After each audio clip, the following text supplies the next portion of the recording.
Now coming to how is the sound propagated? How do we hear the sound?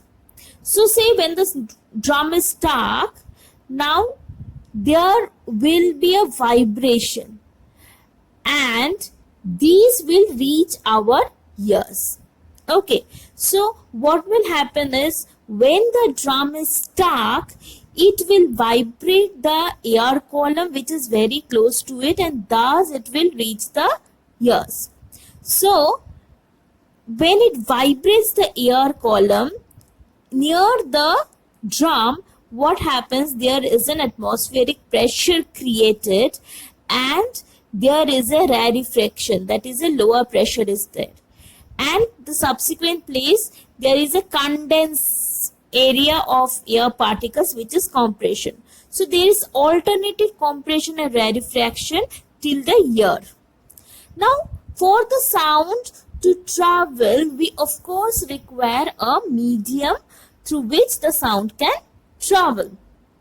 The speed at which the sound travels from one place to another will depend on which medium it is traveling to. Now if we have the gaseous particles, we have less number of particles which are free to move.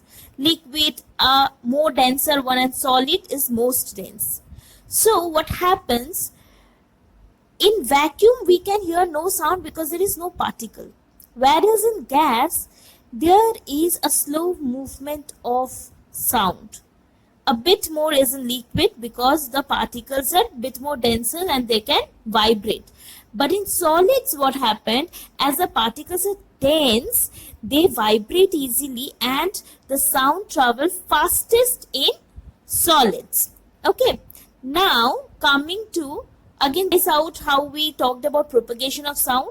Sound from a source reaches surrounding particle A of the air medium. Particle A pushes against the particle B and comes back again. As a result, particle B pushes against C and comes back again. This is how the vibration are transferred till they reach the human ear. This is what is called as compression and rarefaction. Now, when the prong or of tuning fork moves right and comes back, it compresses the air particles around it, resulting in the formation of compression.